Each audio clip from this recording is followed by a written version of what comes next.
What's going on, guys? All across the country, the food industry is getting hit with this rare situation that never took place prior to the pandemic. They finding themselves in a situation that is harder for them to recruit their old employees or hire new ones. I'm gonna give you a little breakdown as to what the scenario may be, but also it'll benefit the young one from 17 on up to get this extra money, scratch, frog back, young money, those dollars right after the intro. Check the mic and make sure it sound right, boys.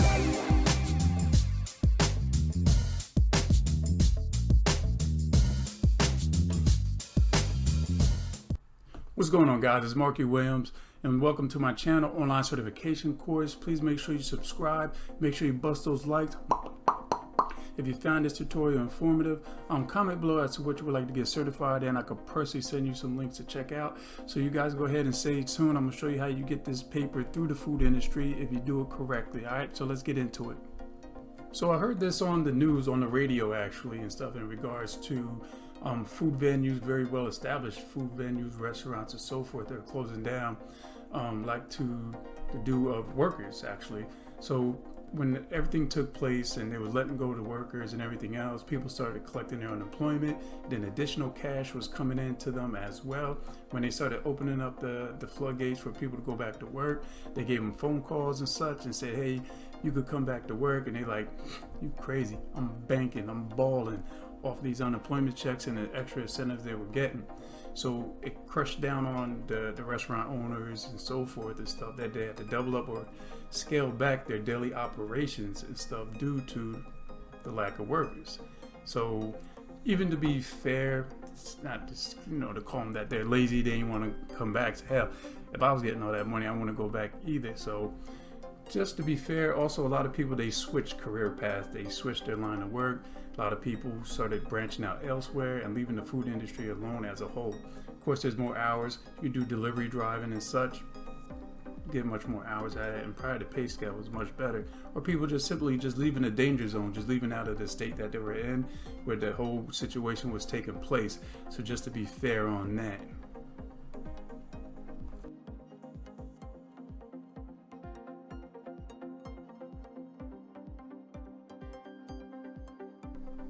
So the food industry is trying to be more fair, right? They're going to try to give them a little bit more money, more flexible work-life balance, some free meals and so forth, to get these people back and get the establishment back up and running, right? So here's a little dirty secret that I had. Back in '94, I worked at a Wendy's, and they were paying me $9.50 an hour. $9.50 an hour in 1994. And people say, that's impossible. So you got to understand, while I was shaking those fries, flipping those burgers, slinging those nuggets, they had to pay for my worth. So they could say, what? That's impossible.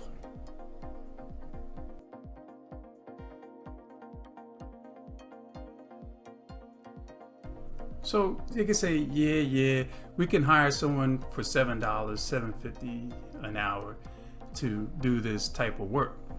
So I can simply tell them how much work are you going to get out of them? Are you going to be wasting your time rechecking their work, correcting them constantly as a manager? Or a crew chief running behind them to make sure they do stuff correctly for $7 an hour, $7.50 an hour? It's a waste of time. Say, well, we'll just replace them, they're replaceable. And what? Start the whole rehiring process again, having them watch those videos and everything else, wasting more time, and time is money. Or you can just simply hire me at $9.50 an hour and let me prove my worth to you. I personally think that not only the food industry, but other places of employment should pay sort of top dollar to a certain employee that has the credentials, just to prove themselves, to show their worth, and if not, scale back.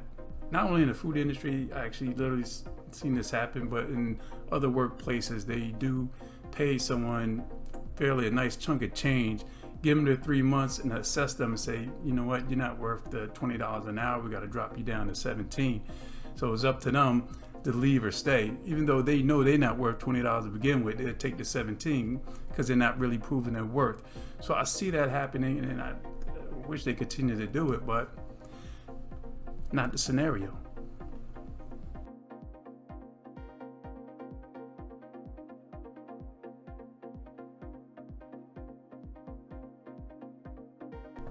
I sure do, my ghostly narrator. If you ain't guessed it by now, I hope. Certifications. That stamp of approval that is certified you know what you're doing in that line of work. Certifications. Simply get certified in what you're trying to get into. So we're talking about the food industry. Come through that door, clip them to your resume, your applications, send them out. Send them to them.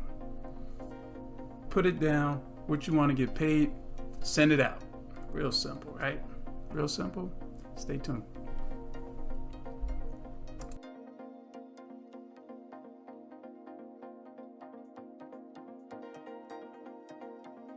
With all that's going on right about now, and all my 36 subscribers that should be on here checking out my tutorial would all know I'm talking about food safety courses, right? So it's HASSA courses, HACCP courses that you can take. So it doesn't only, food safety isn't only how to prepare food, the hot and cold, keep it separated, and the temperature and everything else. Also has to do with cleanliness, sanitizing. Clean first, then you sanitize, so like a chop. Clean and sanitize. All that wrapped up into the food safety courses that I have. Some range from $20 to $150. So you got the low courses, which is just the run-of-the-mill food safety. Then you have the higher end, which in regards to supervisors, managers, the proctor exams, and so forth, which hold much more weight in the food industry, and also you get in those paychecks. So keep that in mind, because I'm gonna have these courses down below at the end of this tutorial just for you.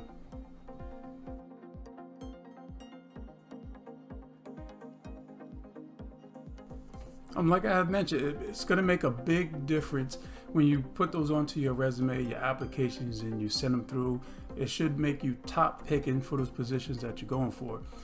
Number one, you're already certified. So if I was a hiring manager, you come in on your application, I see the certification in food safety handling and so forth. I said, okay, one less thing I got to do in the hiring process. Also, it shows me that you are serious about the position, and you clipped up, you took some time, you spent some money, invested into yourselves in regards to getting these certifications, because you in the food industry network, right? So it holds a lot of weight in those fields. So always push forward, always tell people, you can start with the low end courses, eventually build it up. If you want to make a career in the food industry, you can hit close to 6 figures easily. Yes, it's going to take quite a few years to get there, but if you start out young and that's your line of work and they keep paying you for your worth, it's worth to stick to it in the long run. And also to the food establishment, whether it's a Fridays or a Wendy's or someone personal restaurant, family-owned restaurant, and so forth, they should be looking for these type of certifications right about now. They should be asking these people that are coming through the door with their applications or their resumes, are you certified? Are you food safety certified? They should be asking, because you get these, you collect them up and you just post them up in the front like accolades to your business that brings the customers come in while they sitting there waiting to be seated and so forth. They can sit there, start reading them, certified food safety. You go to food establishments and you got 20, 30 people up under that roof, and you see one certification, Sandy Serve or whatever you want to call it, they sitting up just one, and you got 20, 30 people up in there. Show each individual accolades up in there, or give the quantity count, the head count of who is actually certified somewhere down the line.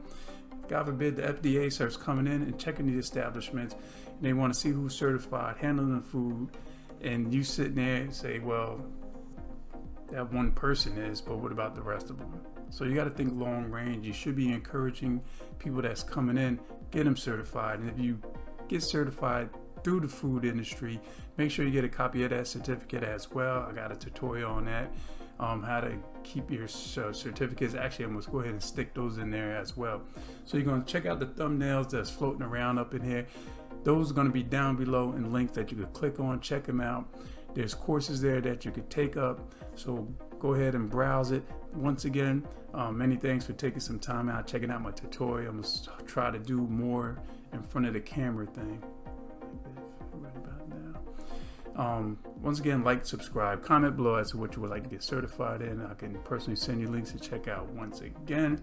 But go ahead and browse those food safety links. It's the wave of the future right about now. So go ahead and do your do. Many thanks.